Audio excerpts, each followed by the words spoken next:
The first UFC event is here, and it is Kelvin Gastelum versus Nassourdine Imavov. Again, for the first event of the year, I believe, what's the date on it? January 14th, fight night main event in the UFC Apex. And so, yeah, let's get right into it, actually. I have nothing else to say here. Super excited. UFC is back. A long holiday break, which I'm happy is over, although holidays are nice and you get some of the time off for some of the people watching this, and me especially. I want to watch some more UFC. It's been pretty boring. At least we have football, but I mean, I want to see more fights. You know what I mean? We have a good Q1 coming up. I won't get into that much because we do have a card that I have to break down, and I want to be a little shorter on time.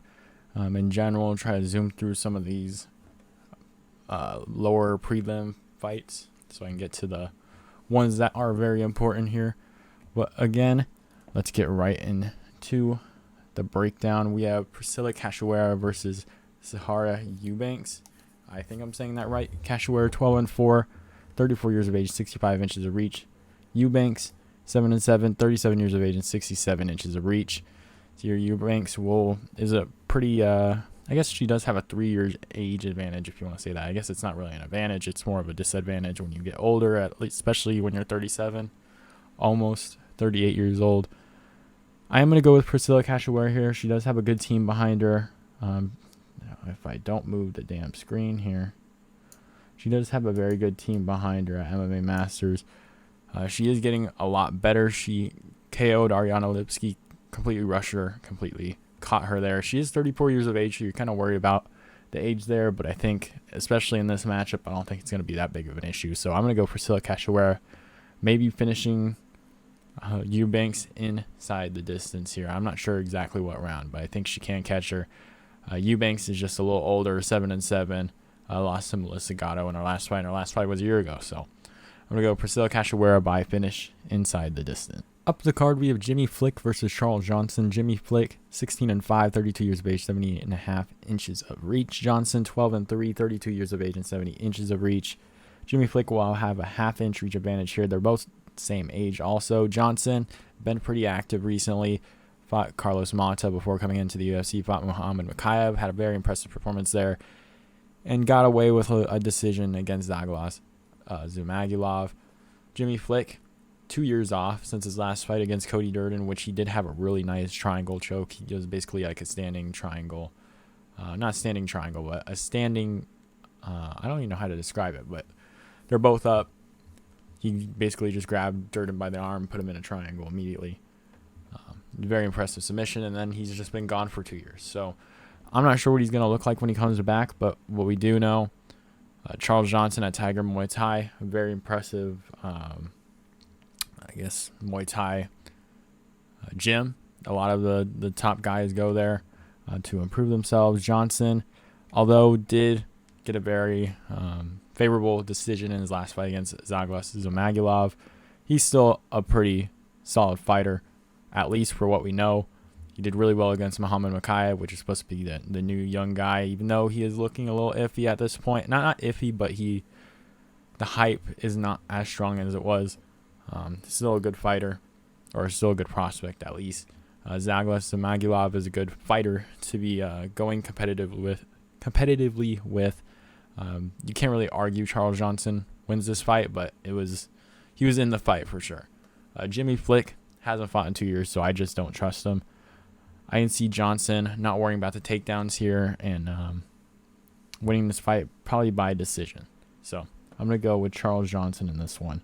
Nothing too specific here. Not sure what we see in Jimmy Flick at this point, 2 years after his last fight. So up the card, we have Daniel Argueta versus Isaac Dulgarian. Argueta 8-1, 29 years of age and 70 inches of reach. Dulgarian 5-0, 26 years of age.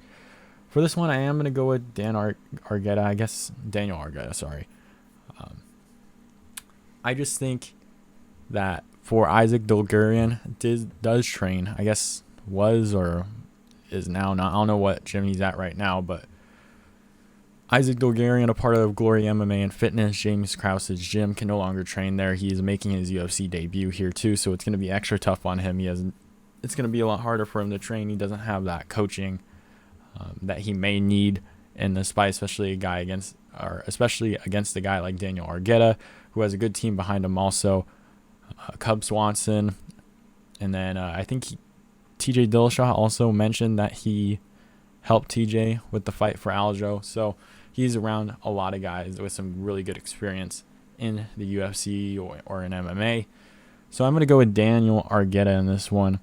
I just think he can avoid being controlled in this one, and I just give him the benefit of that he's being trained better and things like that, and that Isaac Dulgarian is probably not going to have the best debut here because of all the drama that's going on with his gyms, and I can't imagine that being a good thing before a debut fight. So I'm going to go Daniel Argueta, probably by decision. I'm not too sure on this one, but my confidence is at a decision for this one. So yeah, let's move on. Up the card, we have Allan Nascimento versus Carlos Hernandez. Nascimento, 19-6, 31 years of age, 69.5 inches of reach. Hernandez, 8-1, 29 years of age, and 67 inches of reach. Nascimento will have a 2.5 inch reach advantage in this matchup. I am going to go with Allan Nascimento in this matchup. He trains at Shootbox with some of those tough guys, Charles Oliveira and things like that. They train super hard over there. And he's a really big dude for flyweight, in all honesty. Against Jake Hadley in his last fight, he looked massive against him. Like, Jake Hadley is a pretty solid fighter, and he had no chance again against Allan Nascimento because he's just so big, and he just didn't have a chance there. He was just able to control him the whole time and win the decision there. And I think the same thing will kind of happen here. Carlos Hernandez, again, I just think Allan Nascimento is just going to be too big for him, in all honesty. I'm not sure how Allan Nascimento makes it to flyweight, but again, I think he just wins this one just based on his size. Up the card, we have Mateus Mendonca, I don't know how to say his last name, versus Javid Basharat. Mendonca, I don't know. I should probably figure that out, but Mendonca, I'll just call him Mateus, I guess. 10-0, 23 years of age and 71.5 inches of reach. Basharat, 13-0, 27 years of age and 69 inches of reach. Javid Basharat will have a 2.5 inches of reach. Oh my goodness. Reach advantage. For Javid Basharat, a very good prospect in the bantamweight division. I think he wins this one. It is a very tough debut for Mateus here. I just think that although he does have maybe a little bit of a chance, I just think Javid Basharat's just that good of a prospect. I don't think it's gonna be too competitive. Javid Basharat is just a very good fighter. So I don't know why necessarily they're giving Mateus and Javid Basharat in this one, but I just think Basharat wins this. Yeah, I'm going to go Javid Basharat by a TKO in this one. Nothing to really say here. Not sure why this matchup is made, but maybe someone pulled out and I just forgot. But rough debut for Mateus. Up the card, we have Mateus Rebecki versus Nick Fiore. Rebecki, 16-1, 30 years of age and 66 inches of reach. Fiore, 6-0, 25 years of age. I am going to go with Rebecki in this fight. He was in the Contender Series, if you didn't watch. He's a very, very good fighter. Fought some amazing competition. If you want to look at some of these fighters that he did fight. 12-2, 7-2, 10-4, 11-1, 30-12, 12-2, Magomedov, 12-1, 12-2-1. Like, some very tough competition here. And if you want to look at Nick Fiore, his last fight was against a guy at 5-19, and then 5-13, and then 8-4, which is solid, 3-9, 15-98. You know, I just don't think the level of competition is necessarily equal here. I think Mateus Rebecki is a very, very good prospect, at least from what we've seen so far.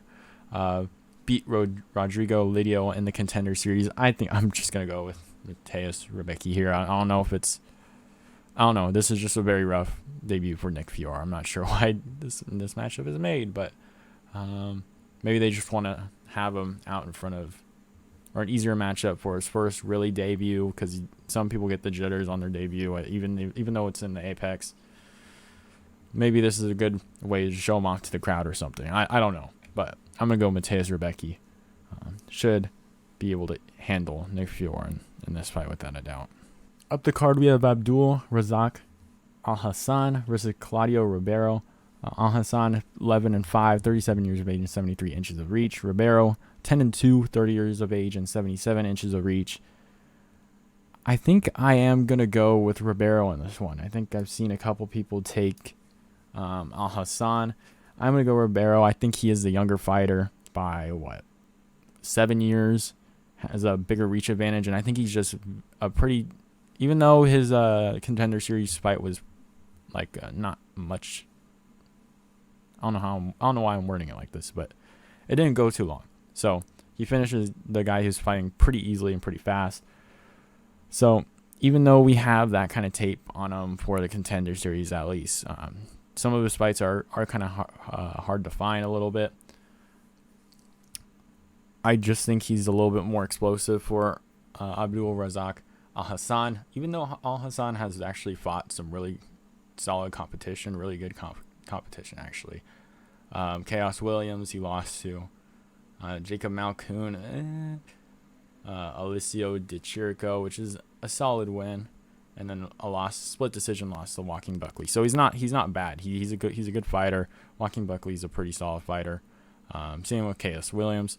Not bad losses to have at all, but he did get KO'd in this one, I guess. But a split decision to Joaquin Buckley is not bad at all. But I do think Claudio Ribeiro, I think he does finish him here. I think he's just super explosive, super fast also, and I think he can take advantage of that. 7 years younger too, with the longer reach. I'm going to go with Claudio Ribeiro by a finish in this match. Up the card, we have Umar Nurmagomedov versus Raoni Barcelos. Nurmagomedov, 15-0, 26 years of age and 69 inches of reach. Barcelos, 17-3, 35 years of age and 67 inches of reach.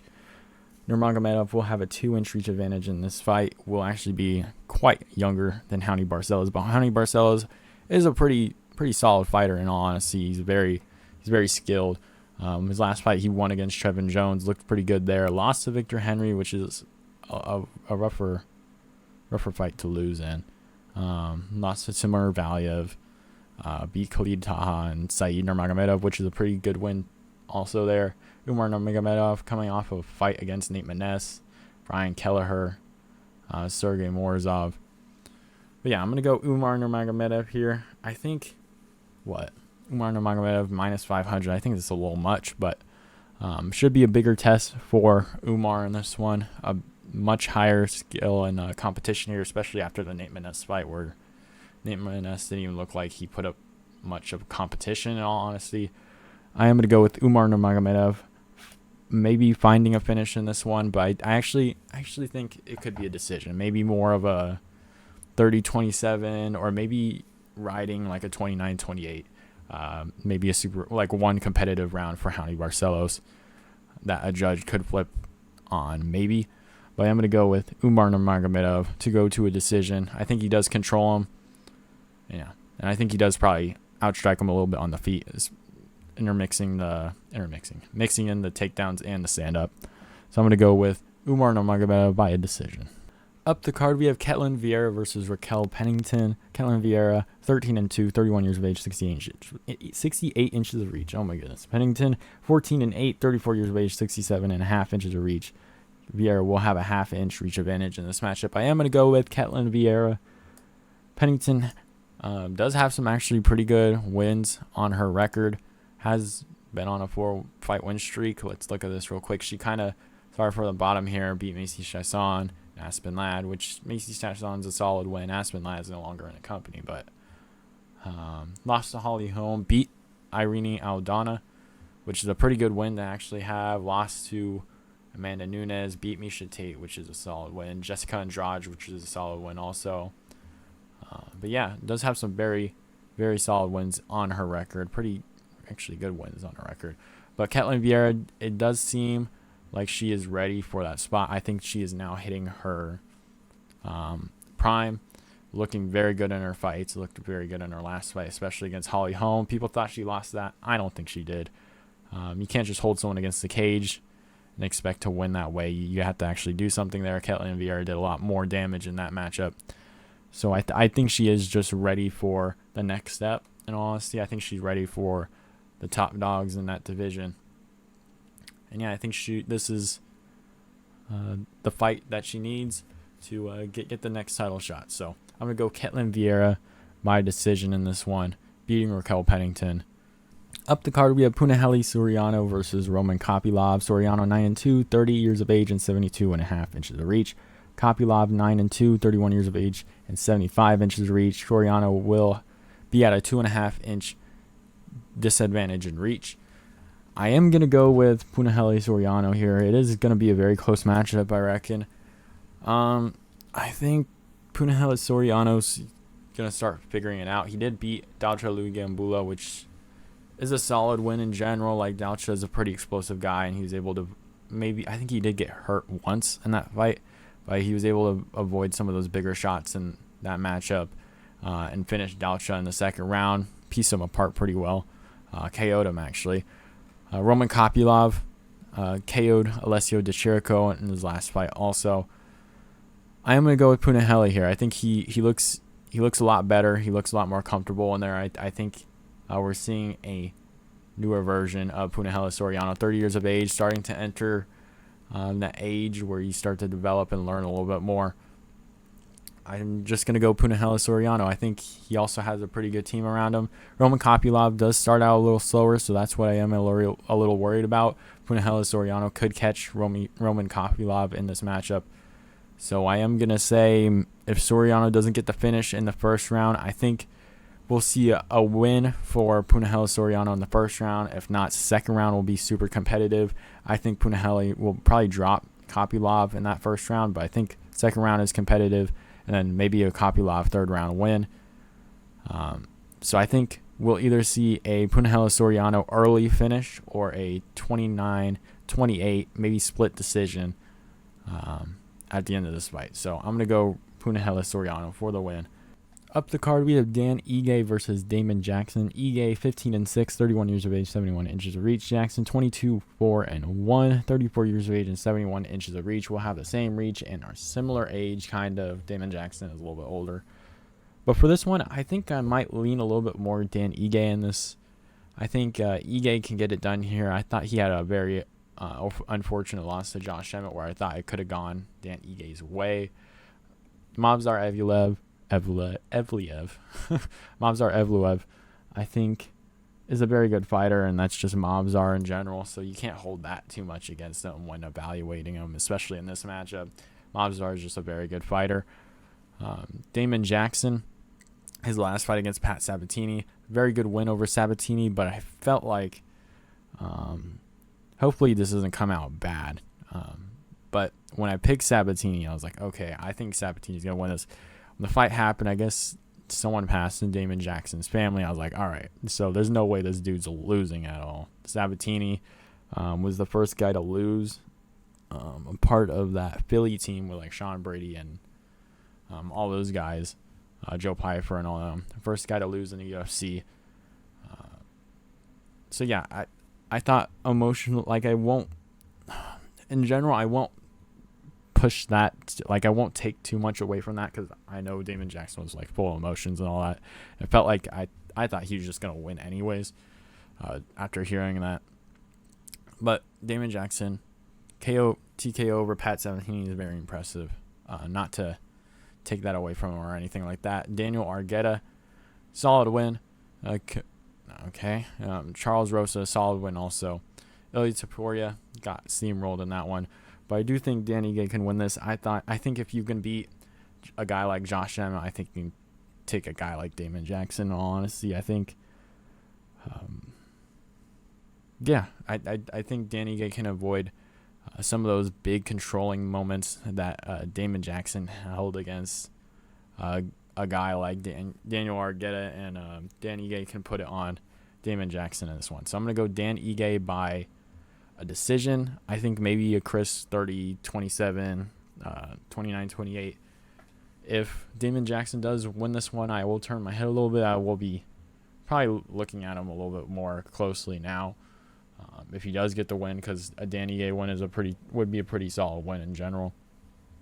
But yeah, I'm I'm going to go Dan Ige by decision for this fight. Up the card, we have our main event of Kelvin Gastelum versus Nassourdine Imavov. Gastelum 17-8, 31 years of age and 71.5 inches of reach. Imavov 12-3, 26 years of age and 75 inches of reach. A very, very interesting matchup. I believe I did make an early prediction on this one. I think I said Gastelum. I don't know if I actually made a very definite statement there, but this one's super close. I actually had to think about this one a lot. I feel like this on paper could go either way, but I think just evaluating this in general, Nassourdine Imavov 26, a little bit younger than Gastelum. Gastelum's only 31 too, which is pretty impressive, but Nassourdine Imavov will have a 3.5 inch reach advantage in this fight. He does have really good range, good stand up and things like that. Gastelum can go at a pretty solid solid pace. Has fought some of the bigger guys, not bigger guys, but some of the tougher, more skilled opponents in the middleweight division. So this is a pretty big test for Nassourdine Imavov, especially in a 5-round fight. Lost a split decision to Darren Till, lost to Jack Hermanson, won against Ian Heinich, lost to Robert Whitaker, and lost to Jared Cannonier. A couple of those are 5-round fights, so he has the experience in 5-round fights. Nassourdine Imavov, young and up-and-comer, very important fight for him. My only issue with this fight and choosing it with Nassourdine Imavov. So I am going to go with Nassourdine Imavov for this fight. But I think my only hiccup here is that in 3-round fights, especially in his last one against Joaquin Buckley, you notice that he did really well in the first 2 rounds, but once he started slowing down, it felt like it started turning the other way, like very, very quickly and all of a sudden. Joaquin Buckley looked, I think he won in my brain. I thought he won in the 3rd round. I don't remember what the judges had for that one, but it seemed like once Nassourdine Imavov got a little bit more, he's like a little explosive guy, pretty fast on the feet. Seems like once he started slowing down a little bit, it was really, really bad for him. And Joaquin Buckley won that round, and Imavov was beating Buckley pretty handily in that fight in the first couple rounds. Kelvin Gastelum, it's been a year and 2 months since he's last fought. We don't know what he looks like. We already know what he looked like before he took that break off. Yeah, I'm going to go Nassourdine Imavov. I think Imavov might be able to get a finish here. Both of these guys both have question marks, and I guess we'll kind of figure that out. In this matchup, we'll see what Kelvin Gastelum looks like when he comes back, especially after a year and a couple months off. And Nassourdine Imavov in a 5-round fight. If it does go into those later rounds, I think he might be able to get a finish in the early rounds. Again, we don't know what Kelvin Gastelum looks like. There might be some of that rust in there where a guy like Nassourdine Imavov, who is explosive, long and fast, and can use his takedowns and things like that, and mix it in a little bit, could be a little rough for a guy like Kelvin Gastelum coming off a year layoff. So I'm going to go with Nassourdine Imavov. I think he's going to be able to get a finish early in this fight, but if he doesn't, I'm going to be super worried for my pick. I think Kelvin Gastelum, if it goes past the 2nd or 3rd round, when we see Nassourdine Imavov slow down, I think it's going to be very rough for him. You'll see Kelvin Gastelum take those last 2 rounds. So if it is past the 2nd round and you see, okay, Kelvin Gastelum wins the 3rd one, or even if it's like a close 3rd round, I'm probably going to put some of my money on Kelvin Gastelum. I just don't trust Imavov, or I guess it's not much of a trust thing, but I just don't know what Imavov looks like with a few rounds of being not necessarily drained, but being tired and things like that in a 5-round fight. If it does go to those last couple rounds, but I'm going to go with Imavov. And yeah, that's my prediction. Imavov by a finish. If not, it's hard to see him by decision, but maybe he can get those first 3 rounds, and then a guy like Kelvin Gastelum can get the last 2. But I think I just see Imavov maybe finishing Gastelum on the ground, or knocking him down and finishing him on the ground that way. But a guy like Imavov is super explosive, fast, rangy, can definitely hurt Gastelum in this matchup, especially with the year off. I keep saying that, but it's true. Imavov can do a lot of damage to Gastelum. Very interesting fight. A lot of questions will be answered here. What will Gastelum look like? Will he still look the same? Hopefully, maybe he gets in a little bit better shape, or he goes back down to, I guess, is it back? Yeah. Goes down to welterweight.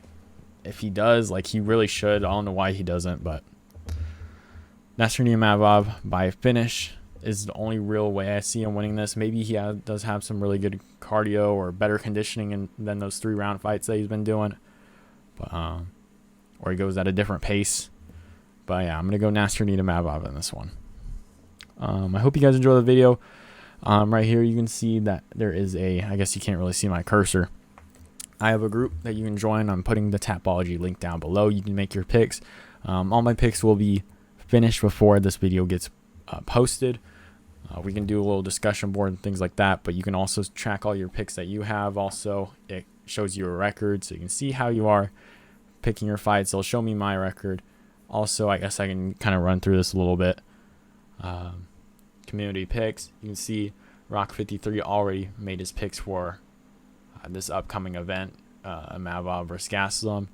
You can see here, I guess, let